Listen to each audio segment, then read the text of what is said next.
The first thing Ethan heard was the sound of a car door slamming behind him. He turned around just as a woman in a black coat stepped onto the sidewalk and looked directly at him.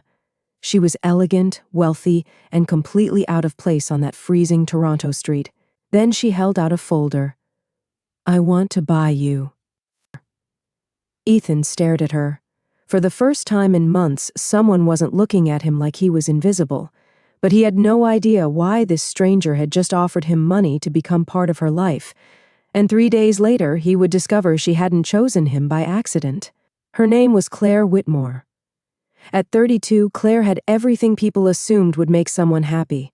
A luxury condo overlooking the city, a successful family business, designer clothes, and a last name that opened doors before she even touched them. But that evening, she wasn't thinking about any of it. She had just left a charity gala where her father had announced her engagement to a man she didn't love. Ryan Mercer was handsome, polished, and exactly the kind of man her family approved of. Claire had smiled for the photographs. Then she'd escaped. She found Ethan beneath the awning of an old bookstore, sitting beside a small backpack with everything he owned inside it. He was 35, tired, unshaven, and wearing a coat that had clearly survived several winters. But when Claire dropped her expensive leather glove on the pavement, Ethan noticed. "Miss." She turned. He held it out. Claire took the glove. "Thank you." Ethan shrugged. "You looked like you'd miss it." Something about the simple answer stayed with her. She looked at him again. "What's your name?" "Ethan." "Ethan what?" He hesitated. "Just Ethan." Claire should have walked away. Instead, she sat beside him. That was how the strangest conversation of her life began. She learned that Ethan had once been an architect. He'd designed homes, worked for a respected firm, and had even been close to opening his own company. Then his younger sister, Lily, became seriously ill. Ethan spent his savings on her treatment. When she died, he couldn't seem to return to the life he'd had before. His business collapsed. His apartment disappeared. Eventually, he stopped answering calls. Claire listened without interrupting. Then she asked the question that changed everything. "If you had one chance to start over, what would you do?" Ethan gave a quiet laugh. "That's a rich person's question." Claire almost smiled. "Why?" "Because you think starting over is something you can buy."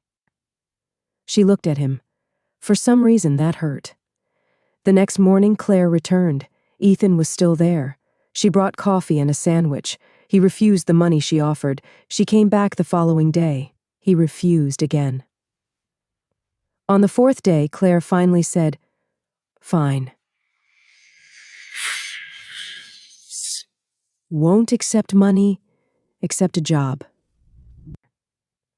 Ethan frowned. "What kind?" "My family owns several properties. I need someone to inspect an old house my father wants demolished." "I'm not a construction worker." "You're an architect." His eyes narrowed. "You did your homework." "I asked around." "Why?" Claire didn't answer, because the truth was she didn't completely know. She only knew that when Ethan talked, she forgot about the engagement waiting for her at home. And when he smiled, even briefly, the loneliness inside her became quieter. Ethan accepted the job. 3 days later, Claire drove him to the property. It was an old Victorian house on the outskirts of the city, surrounded by bare trees and covered in years of neglect. Ethan walked through it slowly. Then he stopped. "This shouldn't be demolished." Claire looked at him. "Why?" "Because it's structurally sound. The inside is ruined, but the foundation is strong." Claire watched his expression change. For the first time, Ethan didn't look like a homeless man. He looked like the architect he used to be. He started talking about restoring the house. Claire listened. Then she surprised him. "Do it." Ethan blinked. "Do what?" "Restore it." "You're serious?" "Very." "You don't even know me." Claire smiled faintly. "Neither do you." Over the next few weeks, something unexpected happened. Claire started visiting the house almost every evening. Ethan taught her how to read blueprints. She teased him about his terrible coffee. He made fun of her inability to use a screwdriver. They laughed, they argued, they worked. And slowly, without either of them admitting it, the house stopped being the only thing they were rebuilding. One night, Claire found Ethan sitting on the unfinished staircase. "You're quiet," she said. "So are you." "I'm usually not." "I've noticed." She sat beside him. After a long silence, she whispered, "I'm supposed to marry someone." Ethan looked at her. "Are you?" "Yes." "T. Do you love him?" Claire stared at the floor. "No." Ethan's jaw tightened. "Then don't marry him." "It's not that simple." "It is." She looked at him. "You've lost everything. You don't get to tell me how difficult it is to walk away." The words came out harsher than she intended. Ethan stood. "You're right." He walked away. Claire regretted it immediately. The next morning, he didn't show up. Nor the next. On the third day, Claire found him outside the house with a cardboard box. "What is that?" "My things." "You're leaving?" "I can't keep doing this." "Doing what?" "Pretending this is about the house." Claire froze. Ethan looked at her with an expression she'd never seen before. "I know what your family thinks of me."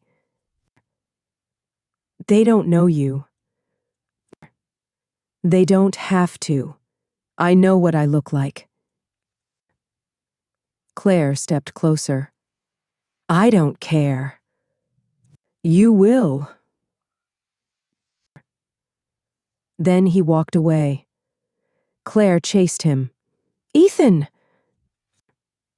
He stopped. She reached for his arm. "I'm not buying you." He turned. "Then why did you?" The question hit her like a slap.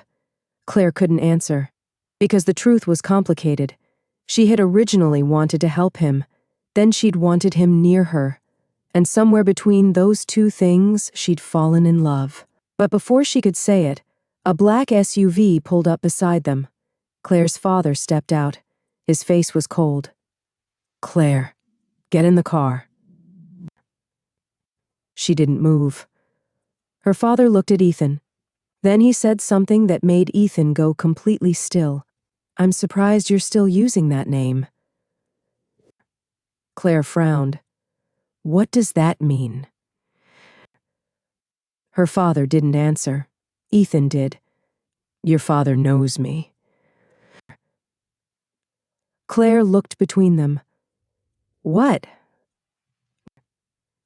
Ethan's face had gone pale. "Claire, I need to tell you something." Her father stepped forward. "Don't." But Ethan ignored him.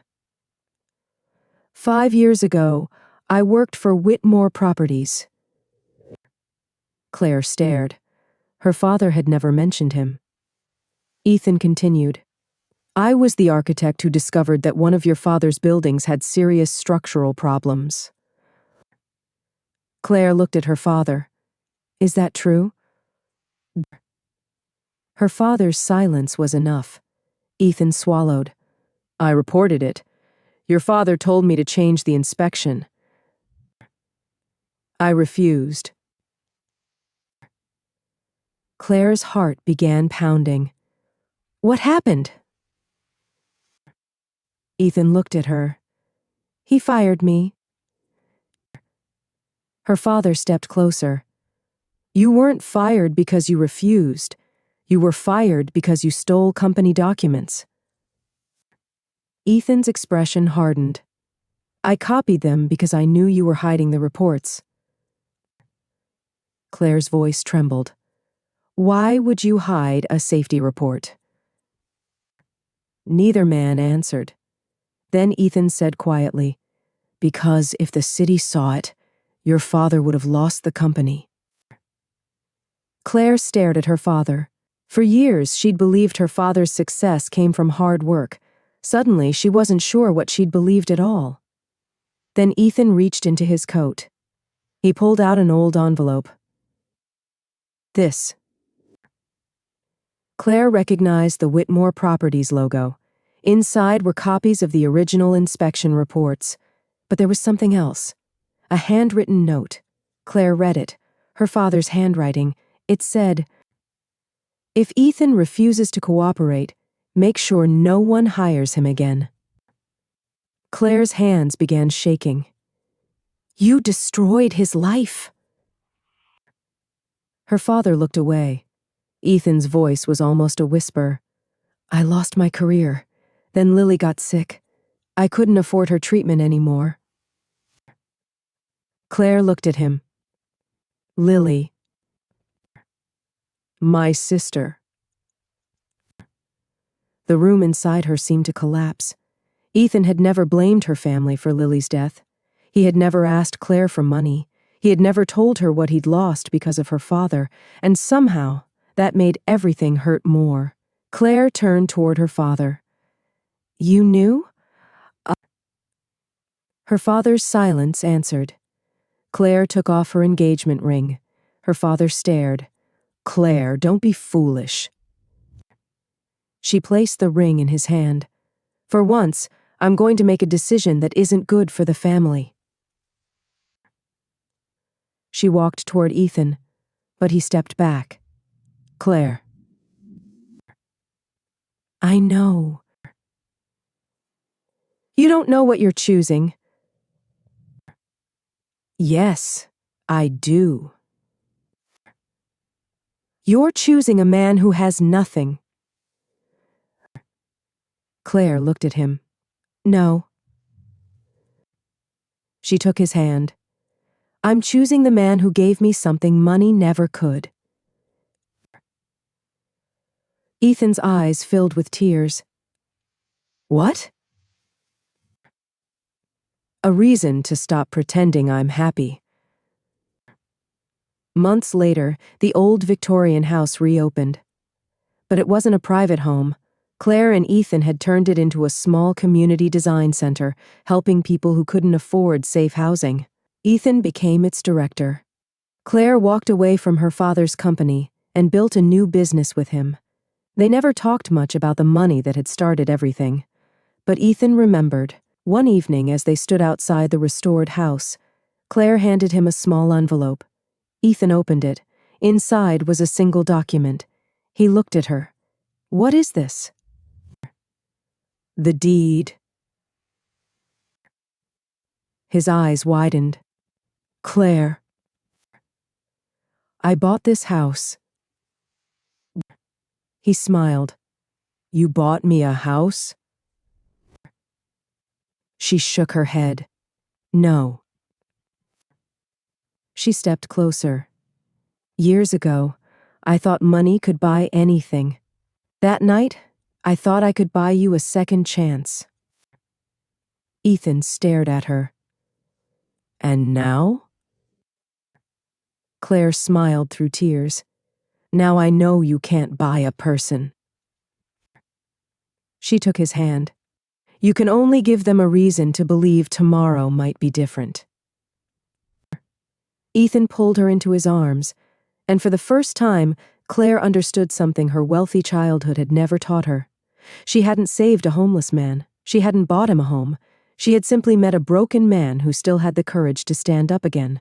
And somehow, while helping him find his way home, she had finally found hers. If you were Claire, would you have walked away from your wealthy family to stand beside Ethan? Or would you have chosen the life you were born into? If this story touched your heart, subscribe to Tale Viora for more emotional stories about love, second chances, and the unexpected people who change our lives. Sometimes, the greatest love stories begin where we least expect them.